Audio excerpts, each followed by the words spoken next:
un presidente respetado y admirado por la nación, una desaparición que avaló el país, un funeral donde millones vieron sus lágrimas.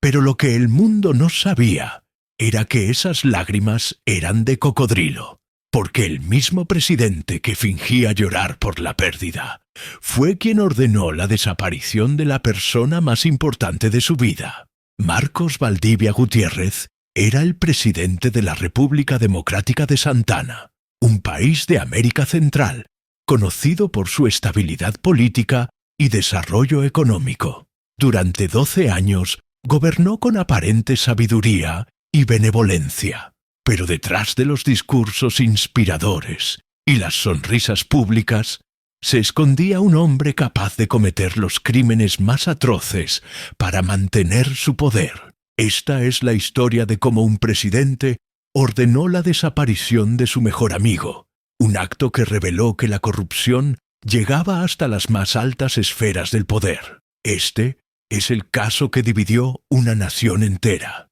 Capítulo 1. El presidente perfecto y su mano derecha, la República Democrática de Santana, es un país pequeño, pero próspero, ubicado en el corazón de América Central. Con una población de 15 millones de habitantes, Santana ha sido durante décadas un ejemplo de estabilidad en una región frecuentemente azotada por conflictos políticos y violencia.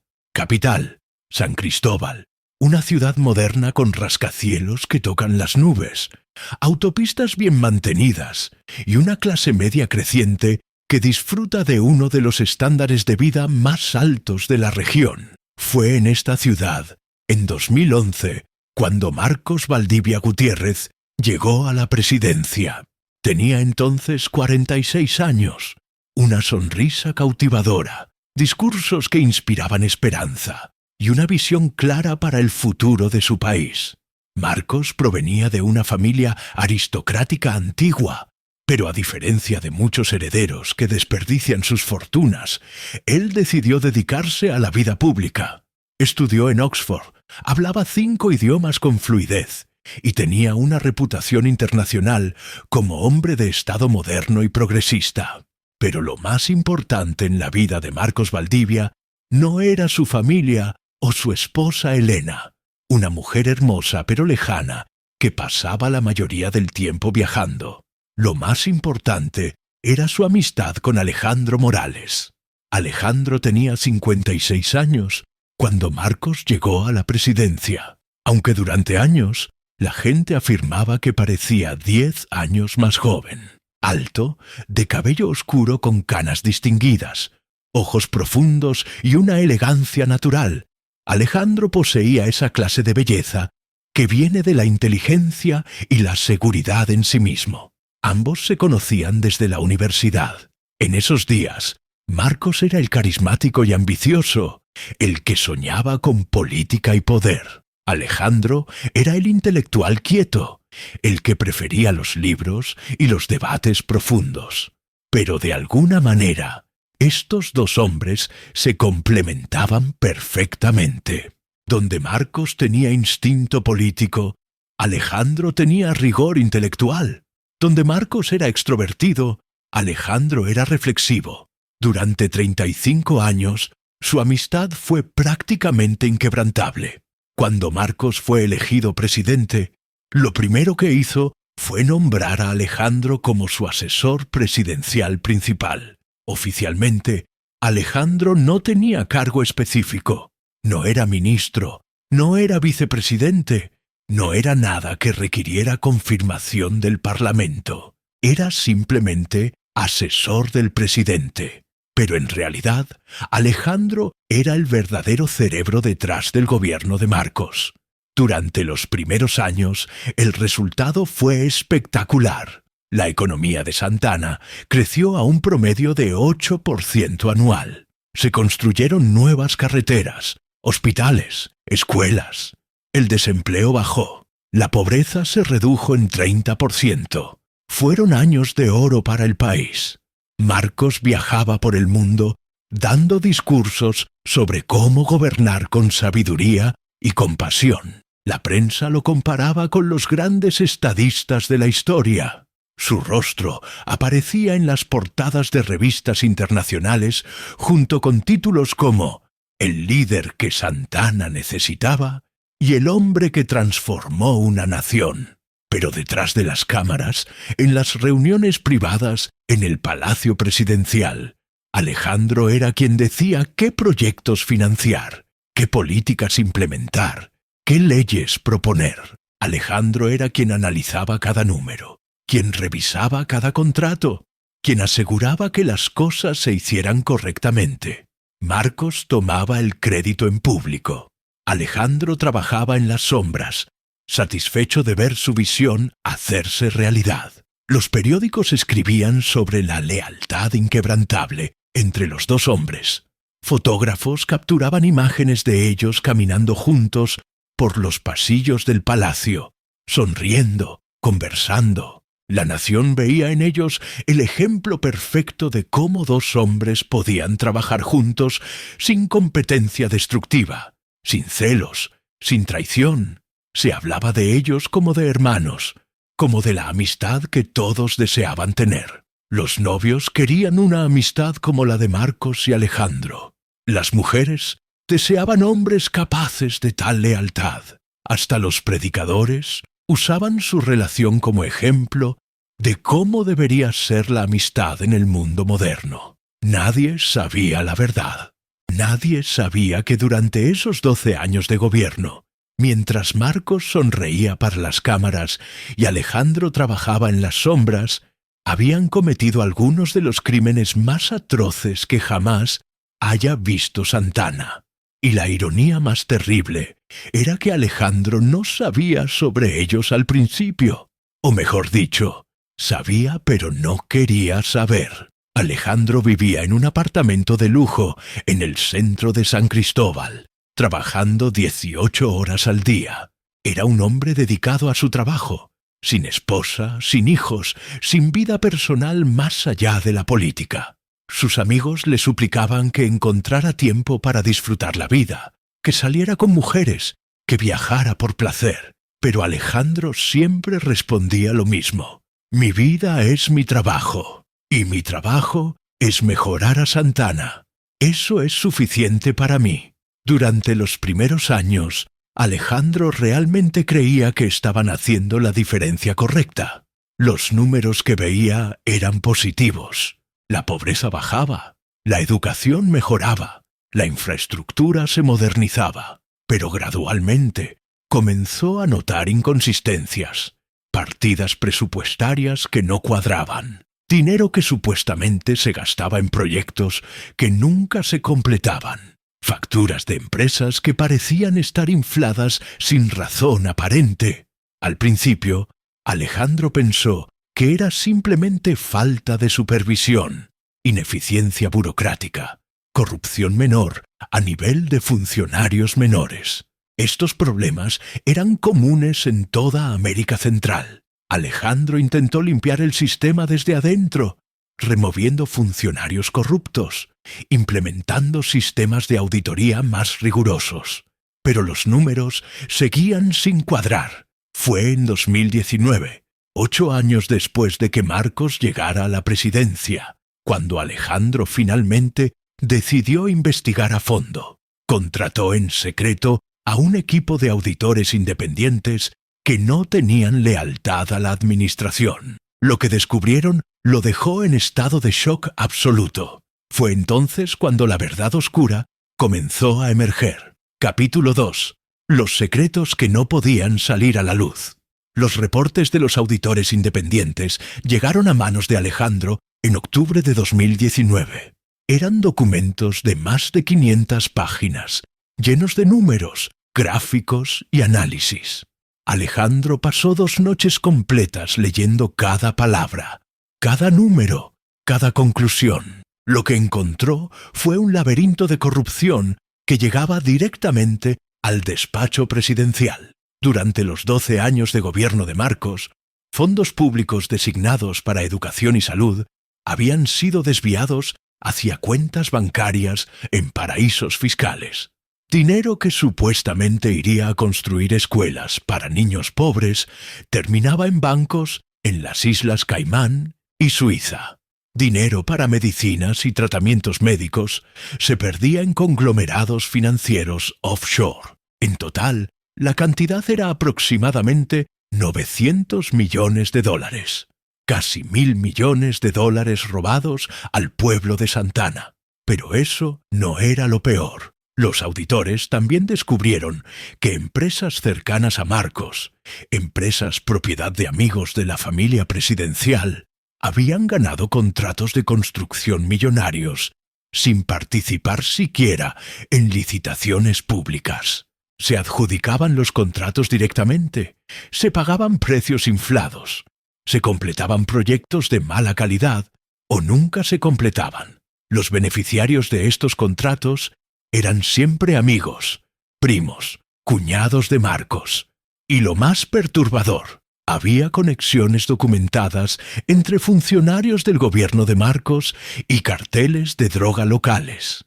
Conversaciones interceptadas donde se discutían protecciones a cambio de contribuciones financieras. Cargamentos de cocaína y heroína que pasaban por puertos controlados por la Administración Valdivia, dinero del narcotráfico que se lavaba a través de casinos y hoteles de lujo. Los carteles pagaban millones de dólares a Marcos para que él asegurara que sus operaciones no fueran interferidas por la policía ni el ejército.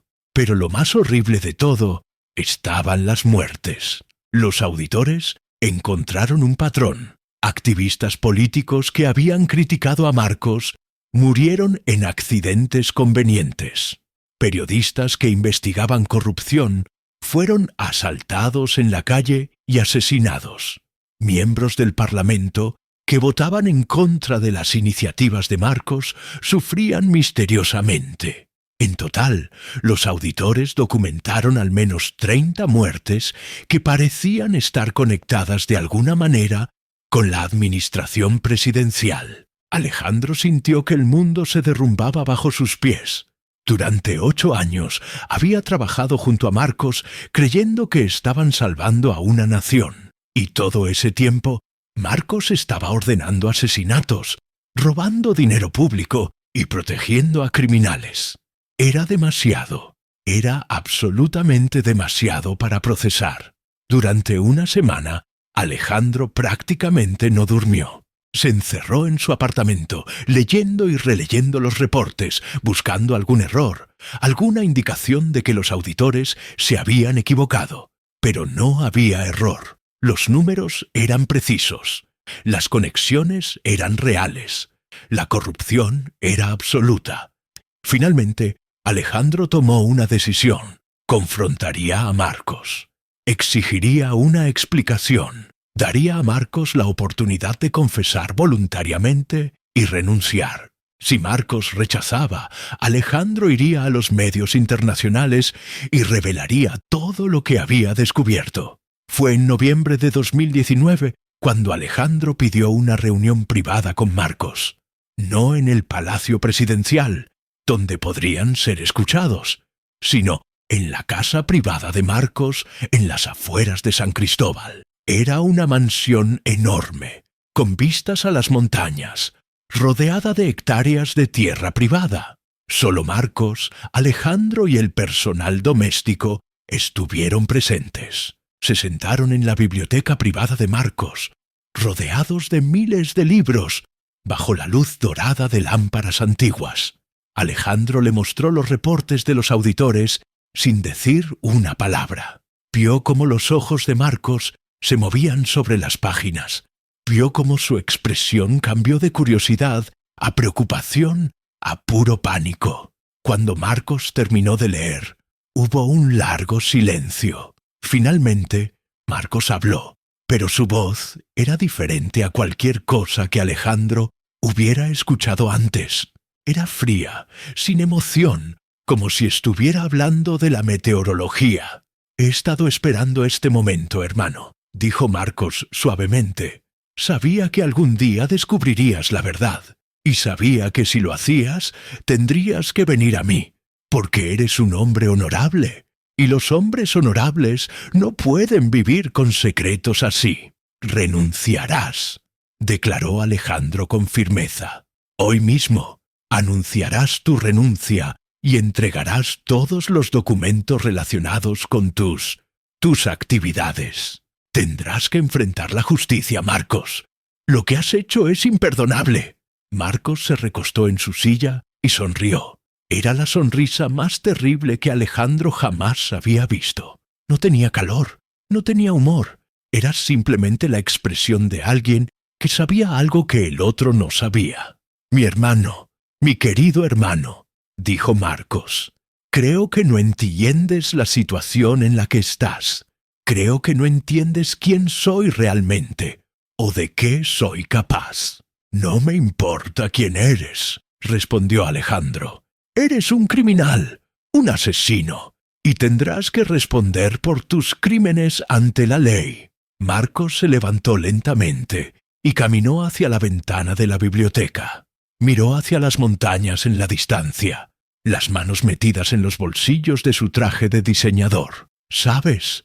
Comenzó a hablar con voz reflexiva. Durante 12 años hemos trabajado juntos. Durante 12 años he tenido acceso a los secretos más profundos de esta nación. Sé quiénes son los jefes de los carteles. Sé cuáles son sus operaciones. Tengo registros, conversaciones, transacciones. ¿Entiendes lo que significa eso? Alejandro sintió un nudo en el estómago. Comenzaba a entender a dónde iba esto. Si yo caigo, continuó Marcos, ellos caerán conmigo. Y los carteles no pueden permitir eso. No pueden permitir que sus operaciones sean expuestas. Así que si me entregas a la justicia, hermano, te aseguro que ambos desapareceremos. Y no será una muerte rápida. ¿Estás amenazándome?, preguntó Alejandro, aunque ya sabía la respuesta.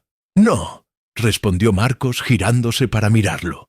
Te estoy explicando la realidad. Tú y yo estamos conectados. Somos dos piezas del mismo puzzle de corrupción. Si intentas destruirme, me llevaré contigo. Y probablemente también me llevaré a tu madre, a tu hermana, a cualquier persona que ames. Los carteles no tienen sentimiento de honor, hermano. Solo tienen lealtad a sí mismos y a sus intereses. Alejandro se levantó abruptamente. Hay formas de protegerse. Puedo ir a la Interpol, al FBI. Puedo revelar todo y estar bajo protección. ¿Claro?, asintió Marcos. Puedes intentarlo, pero primero tendrás que llegar vivo hasta la Interpol. Y lamentablemente para ti, prácticamente todos los oficiales de seguridad en Santana trabajan para mí, directa o indirectamente. Algunos porque los pago directamente, otros porque los amenazó, y otros porque simplemente no tienen opción. Lo que fue especialmente aterrador para Alejandro fue que Marcos no parecía estar fanfarroneando. Hablaba con la certeza de alguien que ya había planeado todo esto, que ya había considerado cada posibilidad. Quiero que pienses en esto cuidadosamente, hermano, dijo Marcos acercándose a Alejandro. Tenemos dos opciones. La primera es que reconozcas la realidad de nuestra situación, que aceptes que ambos estamos atrapados en este sistema, que continuemos trabajando juntos, pero con un nuevo entendimiento de la verdad. La segunda opción es que intentes ser un héroe, que intentes destruirme. Alejandro miraba a Marcos con los ojos llenos de lágrimas. Este no era el hombre que conocía desde hace 35 años. Este era un desconocido. ¿Qué sucedería en la segunda opción?, preguntó Alejandro, aunque parte de él ya sabía la respuesta. En esa opción, respondió Marcos con voz tranquila, tendrías un accidente muy lamentable. Tal vez un ataque cardíaco, tal vez un accidente de tránsito, tal vez simplemente desaparecerías. Y entonces la nación lloraría la pérdida de uno de sus líderes más queridos. Habría un funeral. Yo lloraría frente a las cámaras. Y la vida continuaría. Nadie sabría la verdad. El país seguiría bajo mi gobierno. Y tú, bueno, tú estarías muerto. Alejandro se sentía atrapado en una pesadilla de la que no podía despertar, porque Marcos hablaba con una confianza absoluta. No estaba especulando, no estaba inventando. Hablaba como si ya hubiera hecho esto antes.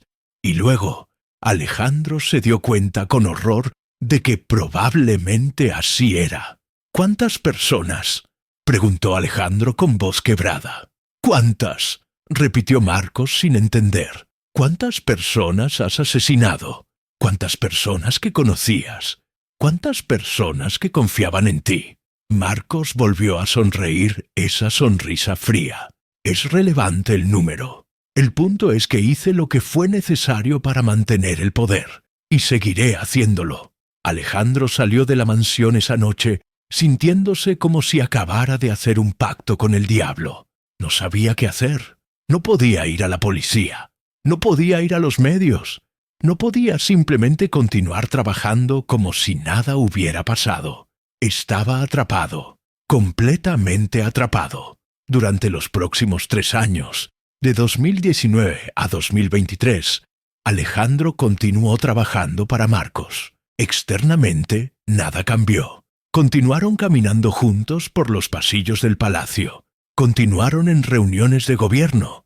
Continuaron siendo percibidos como los mejores amigos, el dúo inseparable. Pero internamente, Alejandro estaba muriendo. Cada día era una agonía. Sabía que estaba participando en un sistema corrupto. Sabía que personas inocentes estaban siendo asesinadas. Y no podía hacer nada al respecto. Pero en 2023, después de 4 años de silencio, Alejandro finalmente tomó una decisión desesperada. Comenzó a recopilar evidencia nuevamente. Documentaba conversaciones. Fotografiaba documentos. Hacía copias de registros financieros. Secretamente, fue construyendo un caso a prueba de todo. Y entonces decidió que revelaría la verdad. Se atrevería a romper su silencio. Aunque le costara la vida, el mundo conocería la verdad sobre Marcos Valdivia.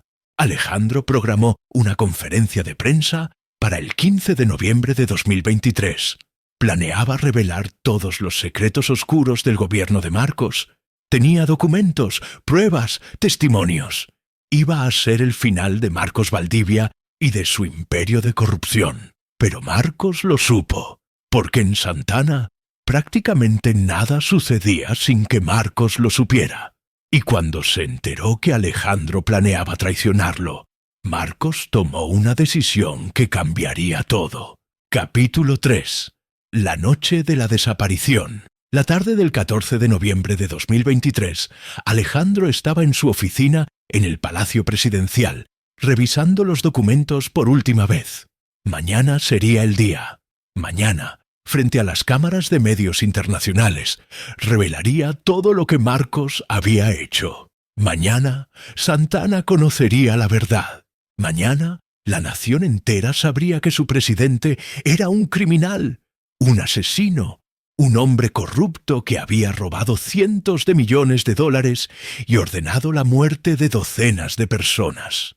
Alejandro estaba asustado, pero también sentía una sensación de paz. Por primera vez en 4 años haría lo correcto. Por primera vez en 4 años no sería cómplice en los crímenes de Marcos. Fue alrededor de las 6 de la tarde, cuando Alejandro recibió una llamada en su teléfono privado. Era Marcos. La voz de Marcos sonaba calmada, casi amable. «Hermano, necesito que vengas a la casa de campo.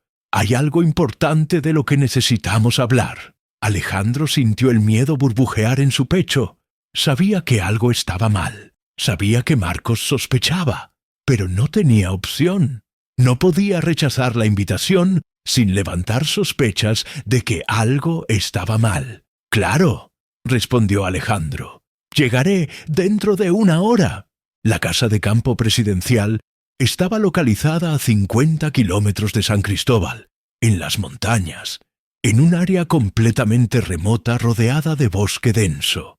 Era un lugar privado, seguro, donde Marcos podía relajarse lejos de las responsabilidades del cargo. La mansión era enorme, con capacidad para 50 huéspedes, pero en esa noche solo estaría Marcos. Alejandro manejó en silencio, su mente corriendo. Pasaba por todas las posibilidades. Tal vez Marcos solo quería hablar. Tal vez Marcos quería suplicarle. Tal vez Marcos quería negociar. Pero en el fondo de su corazón, Alejandro temía lo peor. Cuando llegó a la mansión, guardaespaldas presidenciales lo esperaban en la entrada. Todos ellos eran hombres leales a Marcos, hombres que probablemente habían sido reclutados específicamente porque no tenían escrúpulos sobre cometer actos violentos. Uno de ellos, un hombre grande y musculoso llamado Sergio, lo saludó con una sonrisa. «Buenas noches, Alejandro.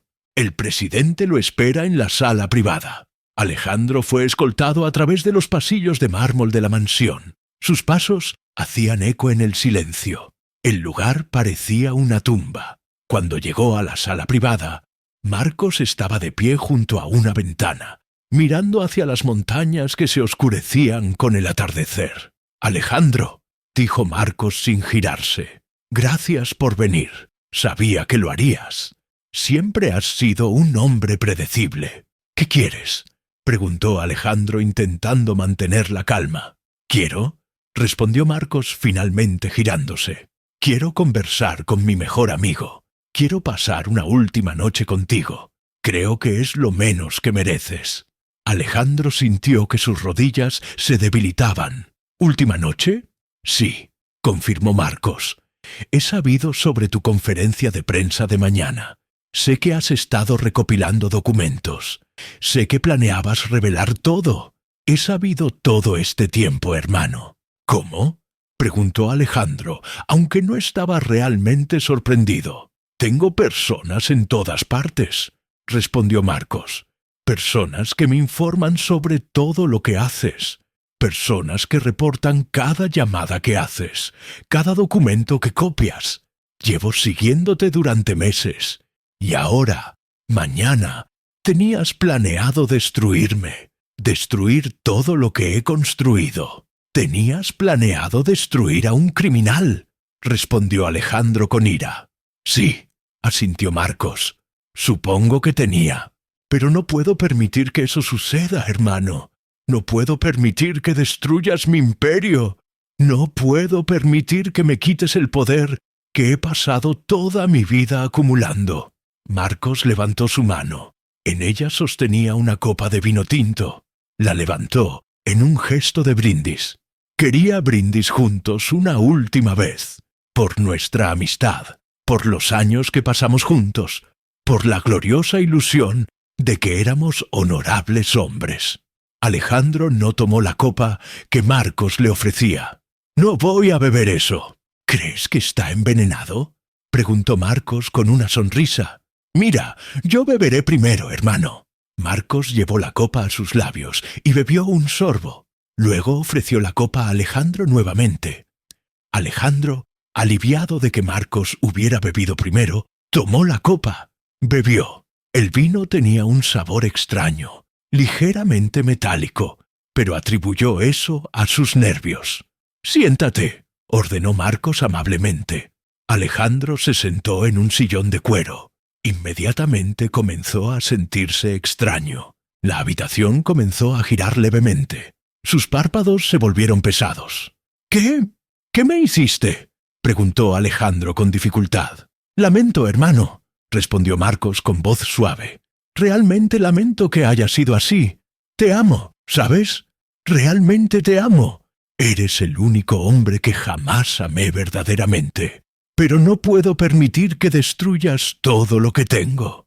Alejandro intentó levantarse, pero no pudo. Sus piernas no le respondían. Su cuerpo completo se sentía pesado, como si estuviera hecho de plomo. «Las últimas palabras que te diré, hermano», continuó Marcos, «son que lamento profundamente que haya tenido que terminar así. Lamento que no pudiste simplemente ignorar la verdad. Lamento que tuviste que ser valiente. porque si hubieras simplemente continuado siendo cómplice, ambos habríamos vivido. Pero el destino tenía otros planes para ti. Alejandro intentó hablar, pero su lengua no obedecía a su mente. Sus ojos se cerraban lentamente.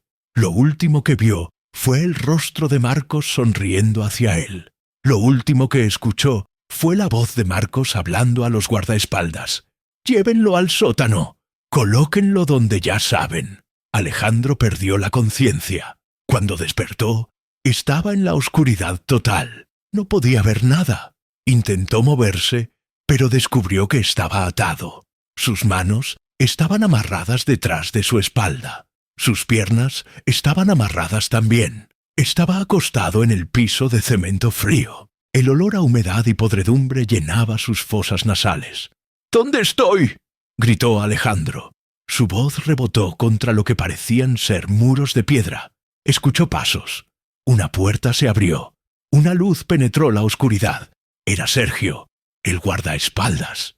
«Bienvenido al sótano, Alejandro», dijo Sergio con una sonrisa que no tenía empatía. «Este es un lugar especial. Es donde el presidente trae a las personas que desaparecen». Alejandro estaba en una habitación subterránea. No había ventanas. Las paredes eran de piedra antigua. En la esquina había un ataúd de cemento, sin tapa. Alejandro entendió entonces lo que estaba a punto de suceder. «¿Me vas a matar?», preguntó Alejandro, aunque ya sabía la respuesta. «No», respondió Sergio. «No es tan rápido. El presidente quiere que sufras un poco primero, como castigo por tu traición». Durante 3 días, Alejandro estuvo encerrado en ese sótano. Le daban agua, pero no comida. Lo golpeaban periódicamente. Le hacían preguntas sobre a quién había dado copia de los documentos. Alejandro no respondía. Permanecía en silencio, esperando el final. En el 4.º día, Sergio entró nuevamente, pero esta vez llevaba una jeringa. Inyectó algo en el brazo de Alejandro. Luego colocó su cuerpo en el ataúd de cemento. Alejandro estaba consciente pero paralizado por la droga. No podía gritar, no podía moverse. Solo podía ver el cemento siendo vertido sobre el ataúd, sellándolo permanentemente. El último sonido que escuchó fue el de la tapa siendo atornillada. Alejandro Morales fue enterrado vivo bajo la mansión presidencial de campo, en un ataúd de cemento, en una tumba que nadie conocía, excepto Marcos y sus guardaespaldas más leales. Pero entonces algo sucedió que Marcos no había planeado. Capítulo 4. El funeral y la simulación. La mañana del 15 de noviembre de 2023, cuando Alejandro no llegó a su oficina, todos asumieron que estaba enfermo. Pero cuando pasaron las horas sin noticias, sus colegas comenzaron a preocuparse. A las 3 de la tarde, la policía presidencial anunció que Alejandro Morales había sufrido un infarto masivo mientras trabajaba en su departamento. Su cuerpo fue encontrado por su asistente personal. Los médicos especulaban que había fallecido alrededor de las 9 de la mañana. Marcos fue informado de la muerte de su mejor amigo. Se rompió públicamente. En una conferencia de prensa convocada de emergencia, Marcos aparecía con los ojos rojos, el cabello despeinado, visiblemente devastado. «He perdido al hermano que nunca tuve», declaró Marcos con la voz temblorosa. «Alejandro Morales fue el mejor hombre que jamás conocí. Fue el corazón moral de nuestro gobierno. Su genio, su integridad, su dedicación a Santana cambiarán a esta nación para siempre. No sé cómo continuar sin él. No sé cómo puedo gobernar sin su guía». Las lágrimas rodaban por el rostro de Marcos. Parecían genuinas. Su dolor parecía absoluto. El mundo entero vio a un presidente destruido por la pérdida de su mejor amigo. Fue una actuación perfecta. El funeral fue programado para el 19 de noviembre. Sería un funeral de Estado, con honores presidenciales. Líderes de todo el mundo fueron invitados. Se esperaba una asistencia internacional masiva. En los 4 días entre la muerte anunciada y el funeral, el gobierno manejó los preparativos. Se mostró un ataúd cerrado al público. Oficialmente, era porque el cuerpo de Alejandro estaba tan dañado por el infarto que no podían mostrar un cuerpo abierto. Nadie cuestionó esto. Era una explicación perfectamente creíble. El día del funeral, más de 100.000 personas llenaban las calles de San Cristóbal. El servicio se realizó en la Catedral Metropolitana, el lugar religioso más importante del país. Líderes de 30 países asistieron. El funeral fue transmitido en vivo por televisión a nivel mundial. Marcos cargó personalmente el ataúd junto con otros 6 hombres. Su dolor era visible en cada movimiento. Durante el servicio religioso, Marcos dio el discurso fúnebre. Se paró frente al ataúd y miró a los miles de personas reunidas. Alejandro Morales fue más que mi asesor, fue mi hermano, fue la brújula moral que mantuvo mi gobierno en el camino correcto. Durante 35 años fue mi confidente, mi consejero, mi amigo, y durante los 12 años que hemos gobernado juntos, trabajamos sin descanso para hacer de Santana una nación mejor. Marcos hizo una pausa dramática. Sus ojos brillaban con lágrimas. Hoy pierdo al único hombre que realmente me entendía. Pierdo al único hombre a quien podía contarle mis miedos, mis dudas, mis sueños. Pierdo a mi mejor amigo, y no estoy seguro de que pueda continuar sin él. Fue un momento conmovedor. Muchas personas en la catedral estaban llorando. Las cámaras de televisión capturaron cada lágrima, cada temblor en la voz de Marcos. Las imágenes fueron transmitidas alrededor del mundo. En redes sociales, los usuarios escribían mensajes sobre la devoción inquebrantable de Marcos hacia su amigo, sobre cómo el presidente estaba de luto por la pérdida de alguien realmente importante. Después del servicio, el ataúd fue llevado al cementerio privado presidencial. Marcos caminó detrás del ataúd, con la cabeza baja, visiblemente destrozado. Elena, la esposa de Marcos, caminó a su lado, colocando una mano reconfortante en su hombro. Fue una escena de dolor perfecto. ¿Quién lo hubiera pensado?, comentó un reportero a su colega mientras filmaban el funeral. Ellos parecían tan unidos. Su amistad parecía inquebrantable. ¿Es una tragedia? Sí, respondió el colega. La muerte de Alejandro es una pérdida para toda la nación. Fue un hombre brillante, un verdadero patriota. Lo que el mundo no sabía era que el ataúd que estaban enterrando no contenía a Alejandro Morales.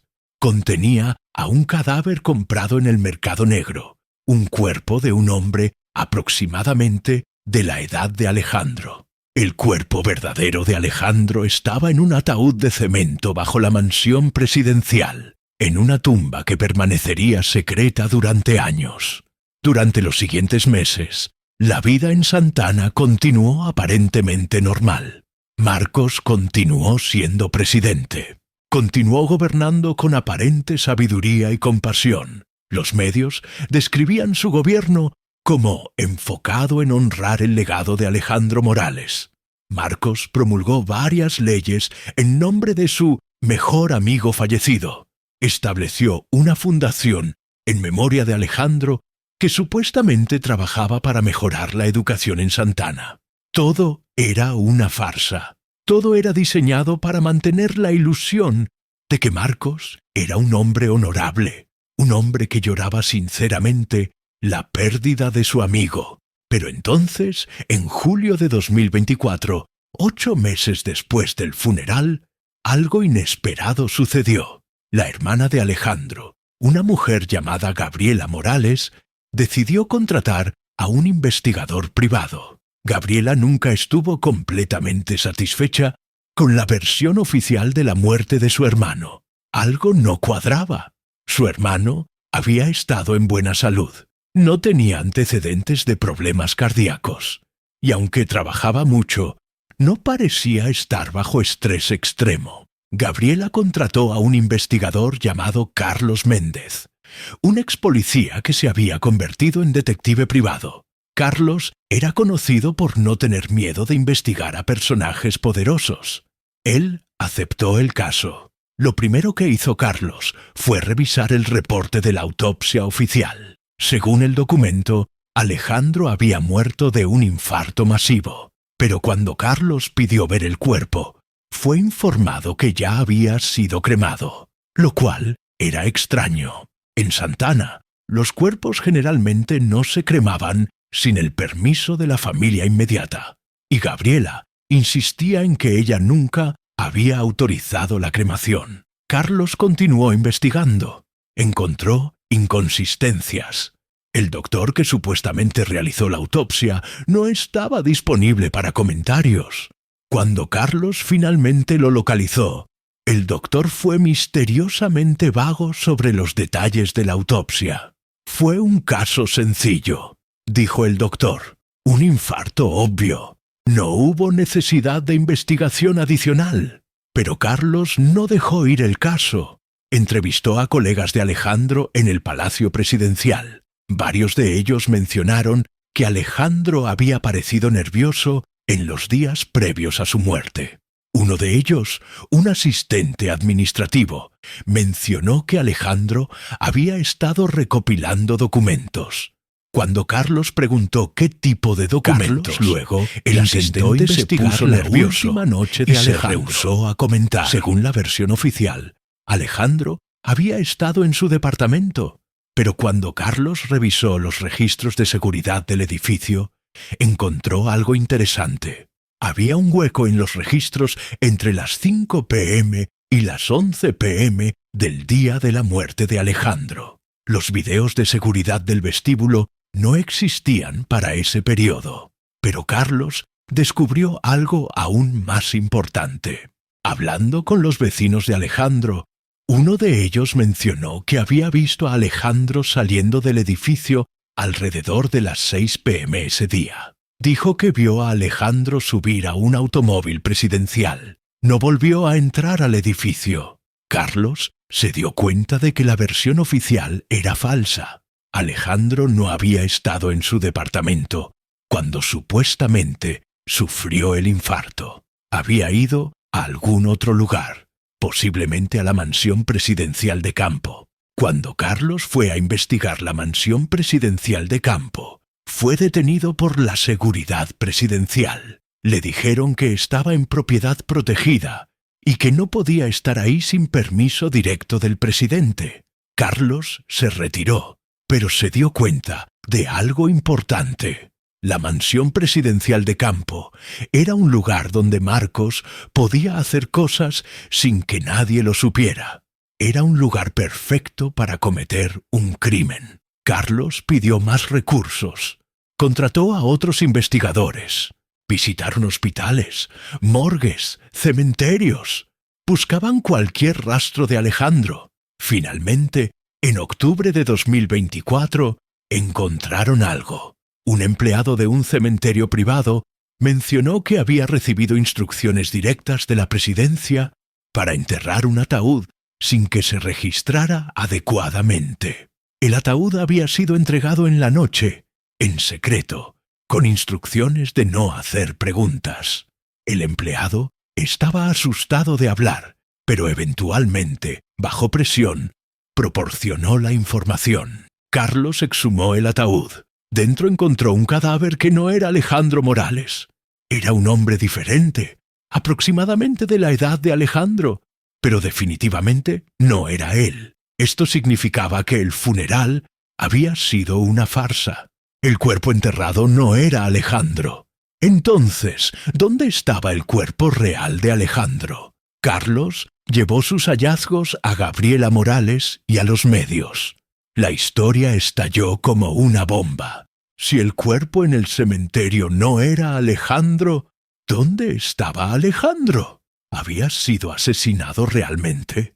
¿O estaba vivo en algún lugar? La investigación de Carlos fue la que finalmente rompió todo. Ahora te preguntamos a ti, después de todo lo que has visto hasta este punto, ¿crees que Alejandro fue realmente asesinado? ¿O crees que tal vez estaba vivo en algún lugar? ¿Crees que Marcos fue lo suficientemente despiadado para ordenar la muerte de su mejor amigo? ¿Qué pasaría si Alejandro hubiera logrado escapar? Déjanos tu opinión en los comentarios. Queremos saber qué piensas sobre este caso oscuro. Capítulo 5. La verdad emerge. La noticia de que el cuerpo en el cementerio presidencial no era Alejandro Morales se propagó como un incendio forestal. Los medios internacionales lo llamaban el mayor escándalo político de la historia de América Central. Las redes sociales explotaban con teorías. ¿Dónde estaba Alejandro Morales? ¿Estaba vivo? ¿Estaba muerto? ¿Había sido asesinado por el presidente? La presión sobre Marcos Valdivia se volvió abrumadora. En una conferencia de prensa improvisada, Marcos negó categóricamente cualquier culpa. La sugerencia de que yo estaría involucrado en la desaparición de Alejandro es preposterus. Declaró: Alejandro era mi hermano. Lo amaba más que a cualquier otro hombre en mi vida. El cuerpo encontrado probablemente fue parte de un error administrativo. El sistema de registros puede estar corrupto, pero yo no estoy involucrado. Pero los medios no lo creyeron. La investigación de Carlos Méndez había abierto una puerta que no podía ser cerrada. Pronto, periodistas internacionales llegaban a Santana. Agencias de investigación de múltiples países ofrecían ayuda. La Interpol abrió un expediente sobre la desaparición de Alejandro Morales. Fue entonces cuando otro investigador privado, una mujer llamada Lucía Romero, entró en el caso. Lucía había trabajado anteriormente en seguridad presidencial en España y tenía conexiones internacionales. Cuando escuchó sobre la desaparición de Alejandro, decidió investigar. Lo que Lucía descubrió fue que la mansión presidencial de campo tenía características arquitectónicas inusuales. Específicamente, tenía un sistema de catacumbas bajo tierra, catacumbas que no estaban en los planos oficiales del edificio. Lucía especuló que tal vez Alejandro estaba enterrado allí, en algún lugar donde nadie lo encontraría. Lucía trabajó con autoridades locales para obtener un mandato de búsqueda.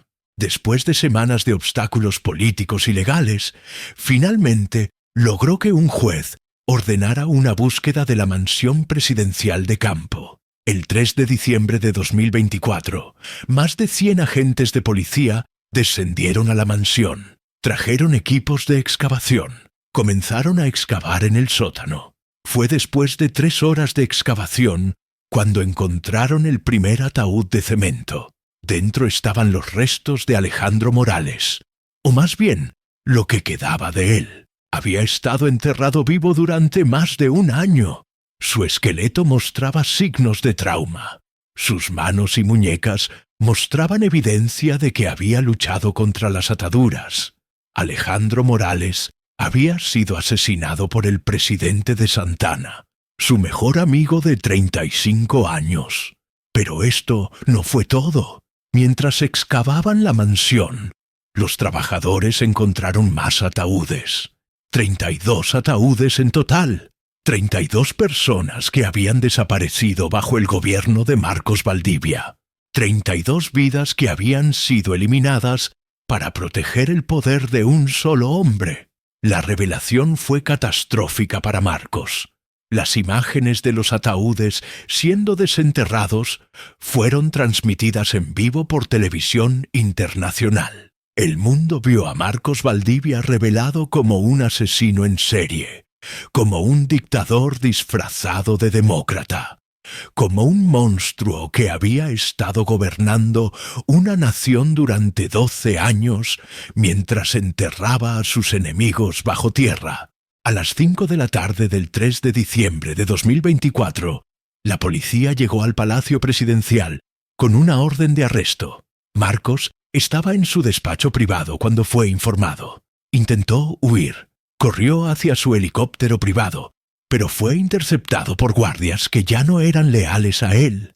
Fue esposado en vivo, frente a las cámaras de televisión, frente al mundo entero. «¡No pueden hacer esto!», gritaba Marcos mientras lo arrastraban. «Yo soy el presidente, tengo inmunidad». Pero las palabras de Marcos cayeron en oídos sordos. El pueblo de Santana estaba enfurecido.